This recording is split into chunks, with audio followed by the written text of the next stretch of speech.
Today, I want to talk about how Citadel has been intimidating and harassing employees to stop them from whistleblowing or from spreading information.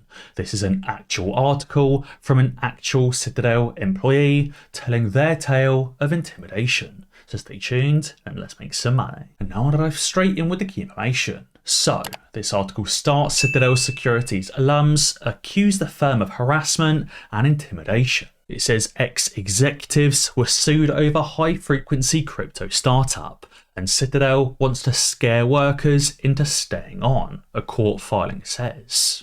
So at this point, it's not even accusations of intimidation and harassment. These ex-employees have even taken it to court, saying a pair of former Citadel Securities employees asked a federal judge to throw out a trade secrets lawsuit, arguing their new firm operates in a market their old one said it would never enter.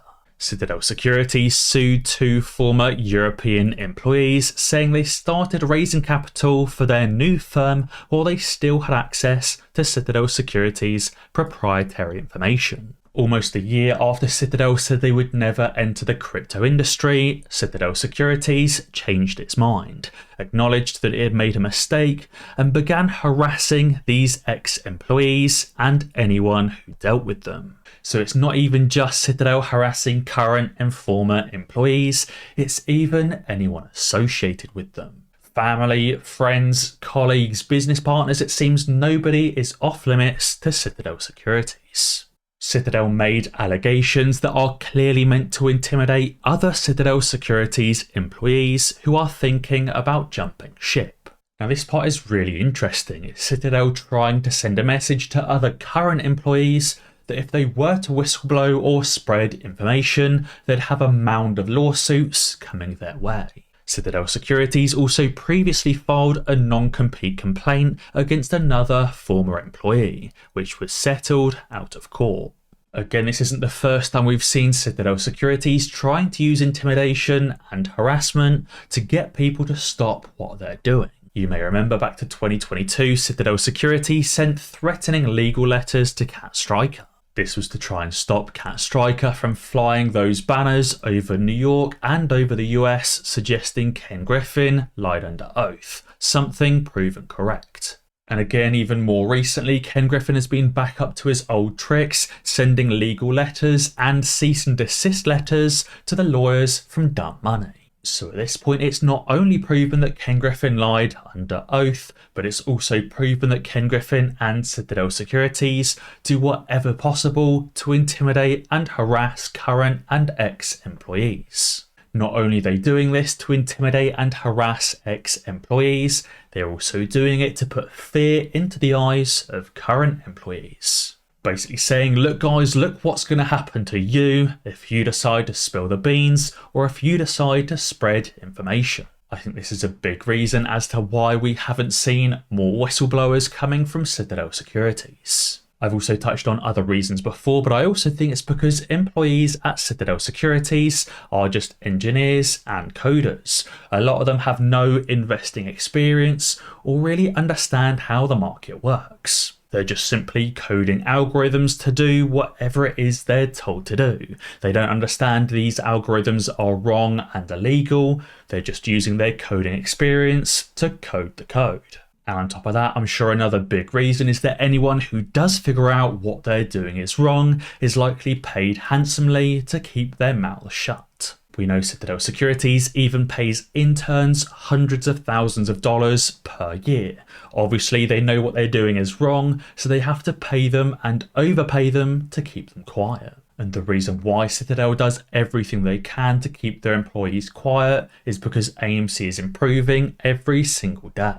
Here we can see the Q3 box office figures where so far $2.5 billion has been generated in Q3. This is very, very close to 2017 and pretty close to 2018 and 2019 as well. And don't forget, we've still got around 9 more days left of September.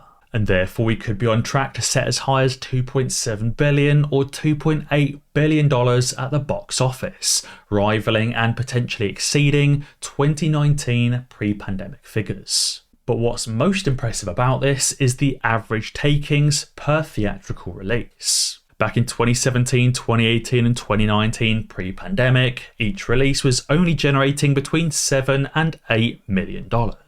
Whereas now in 2023, each release is generating double that, near 16 million.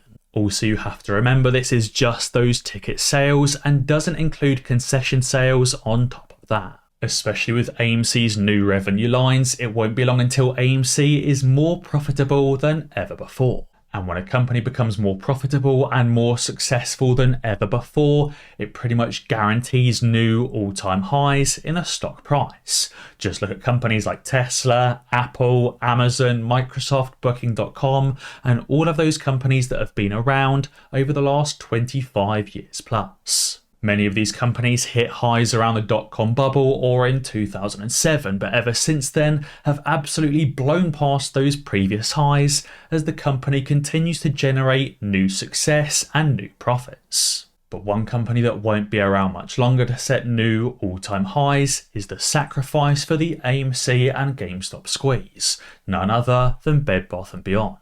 Tendy Barron has tweeted saying Bed Bath & Beyond's shares will be cancelled on the effective date, which is on or about September 30th. Bed Bath & Beyond is completing its bankruptcy process and won't even remain listed on the OTC markets, saying on the effective date of the plan, all of these shares will be cancelled, released and extinguished, and will be of no further force or effect pursuant to the plan. And that's in relation to the 782 million shares of common stock issued and outstanding as of July 20th, 2023. Now, this isn't me trying to hate on Bed Bath & Beyond or trying to suggest you sell shares if you're still holding shares of Bed Bath & Beyond.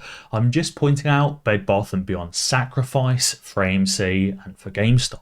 But I also wanted to use this to point out the importance of the recent AMC reverse split. So right now, AMC is currently trading around $8 per share after the reverse split. Now, say what you want about the reverse split, but without this split, AMC would currently be trading around 80 cents per share.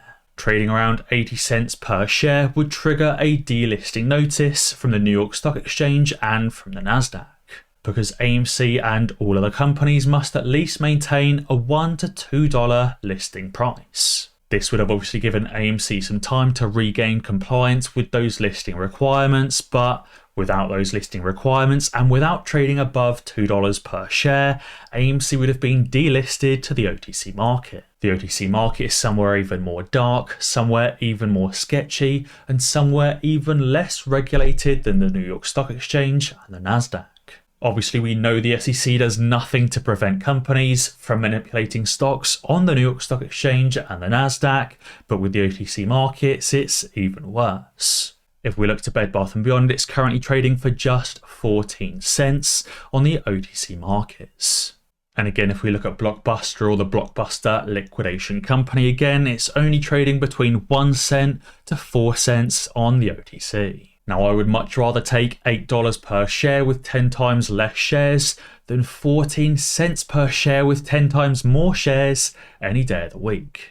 And speaking of that AMC manipulation, it seems Bigham's, as usual, has came with his receipts. Yesterday, I spoke about the order imbalances for AMC. I said I'd seen a number of order imbalances through September on the 19th, 15th, 13th and the 2nd. I also mentioned Bigham's had said AMC had seen these imbalances for the last 10 days straight. I said it might have been possible, but I hadn't seen the evidence. But as usual, here comes Bigham's with that evidence showing AMC had been setting order imbalances every single day. On the 19th, we had 163,000 shares. On the 18th, 227,000. On the 15th, before the weekend, 186,000.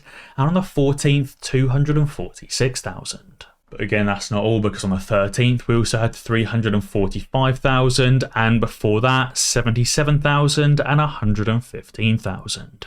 And you'll also see all of these order imbalances have occurred on the buy side.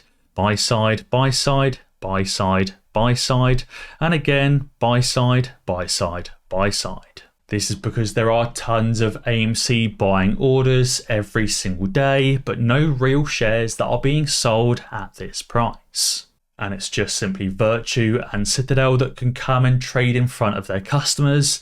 They can sell their customers' data, and they can fulfill these trades with their infinite liquidity variabilities. But all that does is increase their liability on the number of real shares of AMC they need to find, or the number of fake shorts they need to close out of. So guys, be sure to let me know what you think down in the comments below. And as always guys, be sure to ding that notification bell, because that way you'll be alerted when I upload a new video. Cheers.